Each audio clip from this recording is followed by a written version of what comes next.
जय माता दी दोस्तों इस समय नवरात्रे चल रहे हैं और माता की असीम कृपा इस पृथ्वी पर सभी मनुष्यों पर बराबर बरस रही है और सभी अपनी सामर्थ्य अनुसार और अपनी इच्छा अनुसार अपनी माता के पूजन वंदन में अपना समय बिता रहे हैं और माता से भरपूर आशीर्वाद पाने के लिए नित्य नए जतन कर रहे हैं। इस बार अष्टमी और नवमी में पंचांग भेद होने की वजह से कुछ लोग शनिवार को भी अष्टमी और नवमी का पूजन कर रहे हैं और कुछ लोग रविवार को भी नवमी का पूजन कर रहे हैं। क्योंकि तिथियां सुबह 7:15 बजे करीब बदल रही हैं, इसकी वजह से ये दुविधा है लोगों में। तो अगर आप भी कन्या पूजन कर रहे हैं तो आप कुछ चीज़ों का विशेष ध्यान रखेंगे तो माता की आपको जो नवरात्रे में जो आपने 9 दिन आपकी माता की आपने पूजा की है उसका आपको पूर्ण फल मिले और आपकी सभी इच्छाएं मनोकामनाएं पूर्ण हो।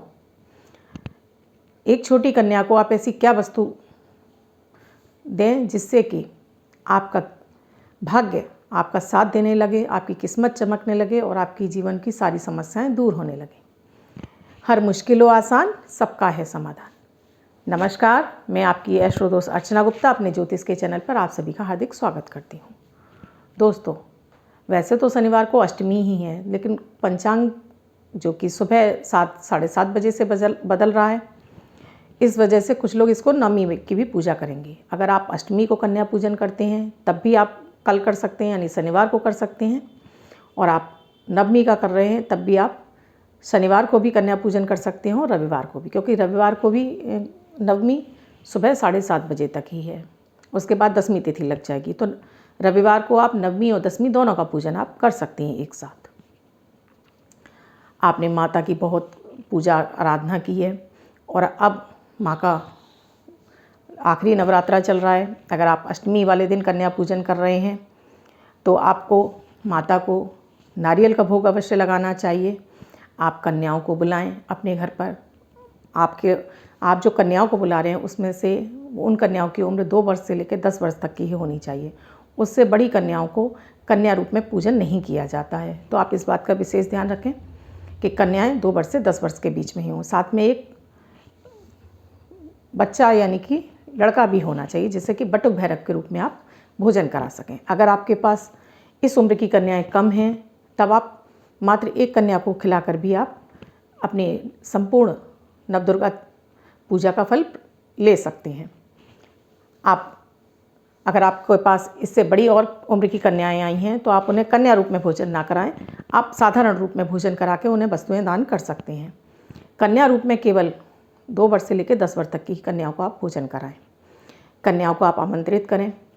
माता का पूजन वंदन करने के पश्चात कन्याओं को घर बुलाएं, आप उनके पैर धोएं, उन्हें आसन दें। इसके बाद उनके माथे पर आप तिलक लगाएं। उन्हें आपने जो भी भोजन स्वरूप बनाया हुआ है वो भोजन उन्हें प्रदान करें। माता को आपने जो नारियल चढ़ाया उस नारियल का भी भोग उनको प्रदान करें। जब कन्याएं भोजन कर चुकें तब आप कन्याओं को अपने सामर्थ्य अनुसार जो भी आपने बच्चों के लिए मंगाया है दान करने के लिए उन वस्तुओं को दान करें। उस दान सामग्री में अगर आप बच्चों को शिक्षा से संबंधित वस्तुएं देते हैं जो कि उनको आगे भी काम आने वाली हैं, उसमें आप पेन पेंसिल भी दे सकते हैं, कॉपी दे सकते हैं, उनके लिए पेंसिल बॉक्स दे सकते हैं। अपनी सामर्थ्य अनुसार आप उन वस्तुओं का दान करें। कुछ खाने पीने की वस्तुएं दान करें। आप इसमें केला भी अवश्य दें बच्चों को। केला देने से भी माता का प्रिय भोग होता है, माता अति प्रसन्न होती हैं। नारियल के भोग से भी माता अति प्रसन्न होती हैं। बच्चों को भोजन के बाद कुछ दक्षिणा भी अवश्य दें। वो 5 रुपये 10 रुपये भी हो सकती है, दक्षिणा अवश्य दें।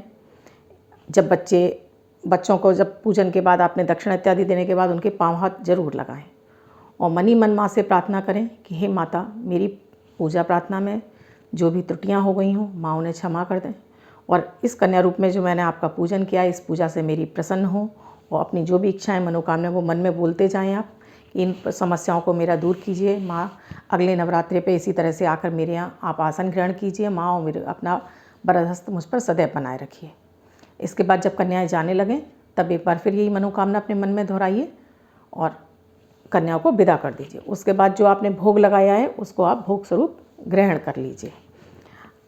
आजकल नवरात्रि में क्योंकि बच्चे बहुत ज़्यादा आ जाते हैं, तो आप उन्हें भोग स्वरूप आप उनको अलग से प्रसाद दे दीजिए या अलग बिठा के खाना खिलाइए। उन्हें आप कन्या और लांगुर के रूप में भोजन, उस रूप में तो केवल आपको गिनती ही की कन्याओं को खिलाना चाहिए। इसी तरह से आप इस विधि को आपको सिद्धिदात्री अष्टमी की है तो माँ गौरी की पूजा में आप ये कन्या पूजन कर रहे हैं, और नवमी वाले दिन माता सिद्धिदात्री की पूजा में कर रहे हैं। माता गौरी और माता सिद्धिदात्री आपके वैवाहिक जीवन को सुखी रखती हैं, आपके वैवाहिक सुख प्रदान करती हैं। आपका विवाह नहीं हो रहा है तो उस विवाह की दिक्कत को दूर करती हैं, आपके धन संबंधित सारी समस्याओं का निवारण करती हैं। संतान नहीं हो रही है तो उस संतान को भी प्रदान करने का माता आपको वरदान देती है। तो इस समय आप जो भी इच्छित मनोकामनाएं माँ से अवश्य मांगें।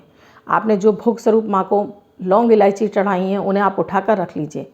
उन लौंग इलायची को आप नियमित सेवन कीजिए। उन्हें अपनी चाय में डालकर पी सकते हैं आप, वैसे ही आप चबा कर सेवन करना चाहते हैं उन्हें आप भोग स्वरूप उठा के रख लीजिए। उन्हें आप उसमें से आप जो माता को आपने पूजन सामग्री चढ़ाई है जिसमें हल्दी की गांठ है, सुपारी है, उसको एक लाल कपड़े में बांधकर आप अपने कैश बॉक्स में रख लीजिए। नारियल है उसे भी आप अपने प्रवाहित ना करके आप उसको रेड कलर के कपड़े में लपेट कर अपने कैश बॉक्स में रखिए। जो लोटे का जल है उसे आप किसी माता के मंदिर में जा रहे हैं तब वहाँ अर्पित कर दीजिए, नहीं तो अपने घर के ही किसी गमले में लगा दीजिए। और जो सिक्का है उसे भी आप उसी रेड कलर की कपड़े में बांधकर सुपारी और हल्दी के साथ उसको अपने कैश बॉक्स में रखिए। आपने अगर माता को सुहाग का सामान चढ़ाया है तो उसमें से एक सिंदूर की डिब्बी आप अपने लिए रख लीजिए। बाकी का सामान जो आपने कन्याओं को भोजन कराया था देवी रूप में, उन कन्याओं में वितरित कर दीजिए और अपने अखंड सौभाग्य की प्रार्थना भी उसी समय मन ही मन कर लीजिए, क्योंकि कन्याओं को हम देवी रूप में ही पूजन कर रहे हैं। तो देवियों को जब हमने देवी को वो ये चीज़ें अर्पित की हैं तो अब उन चीज़ को हम अगर कन्याओं को दे देते हैं तब माँ हमारी उस कामना को, मनोकामना को, हमारे वैवाहिक सुख को और भी ज़्यादा हमारा सुखी रखती हैं, जीवन का हर सुख प्रदान करती हैं। तो इस सरल विधि से आप कन्या पूजन करें। आप दशहरा की पूजा भी रविवार वाले दिन कर सकते हैं। दशहरा की पूजा में जैसे आपकी जो विधि होती है उस तरह से करने के बाद आप उस माता को भोग में लौंग बताशा भी अर्पित अवश्य करें। उस लौंग बताशे को भी आप भोग स्वरूप में ग्रहण करें। दशहरा पर आप माता को मिट्टी की 10 गोलियाँ, छोटी छोटी सी मिट्टी की 10 गोलियाँ बनाकर आप किसी भी गमले की शुद्ध मिट्टी को ले लीजिए। छोटी छोटी 10 गोलियाँ बनाकर उन्हें आप धूप दीप दिखाकर उन पर रोली अक्षत चंदन चढ़ाकर इन गोलियों को भी अगर आप बांध कर अपने पास अपने कैश बॉक्स इत्यादि में रखते हैं तब भी माता का नौवीं रूप साथ में 10वीं का साथ में माता का आपको विशेष आशीर्वाद मिलता है, आपको विजय का वरदान मिलता है। ये प्रक्रिया करने से आपको माता की पूर्ण कृपा मिलती है। जैसा मैंने आपको बताया कि अगर आप एक कन्या को अगर ये चीज़ें वस्तुएं दान देते हैं तब आपको माता के सुफल और ज़्यादा मिलते हैं। तो माता को आप एक चुनरी भेंट करें, उसमें कुछ फल, क्योंकि माता को केला बहुत पसंद है, माता को अनार बहुत पसंद है, माता को नारियल बहुत पसंद है। तो अगर आपके यहाँ कन्या नहीं मिल रही हैं आपको तो आप ये सारी चीज़ें एक चुन्नी में रख लीजिए, माता की चुनरी में।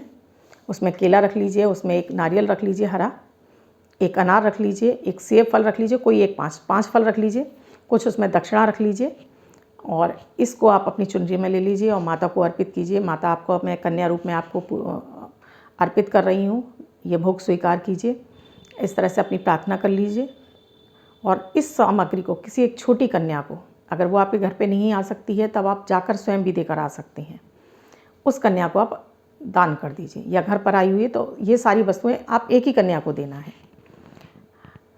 आप देखेंगे कि आपके इस प्रसाद से माता विशेष आप पर कपड़ा बना के रखेंगी। आपकी सारी तकलीफ़ें, आपकी ये नवरात्रि पूरे होते होते, आपके दिवाली आते आते आपकी बहुत सारी समस्याओं का आपको निवारण हो जाएगा, क्योंकि माता दुर्गा स्वयं शिक्षा रूप में माता सरस्वती हैं, धन रूप में माता माँ लक्ष्मी हैं और समस्त ब्रह्मांड की देवी माता दुर्गा हैं। तो ये 3 रूप में समाहित हमारी माता देवी दुर्गा हमारी समस्त इच्छाओं को पूर्ण करने में समर्थ है। इस तरह से आप सामान्य विधि के द्वारा अपनी कन्या पूजन करके अपनी नवरात्रि का पूरा अपना आप फल प्राप्त कर सकते हैं, अपनी सभी इच्छाओं मनोकामनाओं को पूर्ण कर सकते हैं। आपको मेरे वीडियो कैसे लगे हैं? अगर आपने मेरे इस चैनल को सब्सक्राइब नहीं किया है तो मेरे इस चैनल को सब्सक्राइब कर लें और घंटी को ऑल पर कर लें, जिससे कि मेरा द्वारा बनाए गए किसी वीडियो को नोटिफिकेशन आपको तुरंत प्राप्त हो। साथ में ही मेरे इन वीडियोज़ को आप अपने फैमिली मेम्बर्स, फ्रेंड सर्कल और सोशल मीडिया के अकाउंट पर आप शेयर करते जाइए, जिससे कि और लोग भी इस सरल विधि के द्वारा कन्या पूजन करके माता के नवरात्रि का पूरा फल प्राप्त कर सकें। धन्यवाद। मैं कल फिर मिलूँगी अपने जादुई अक्षर और अमृत की बूंद और जादुई अक्षर के साथ। धन्यवाद।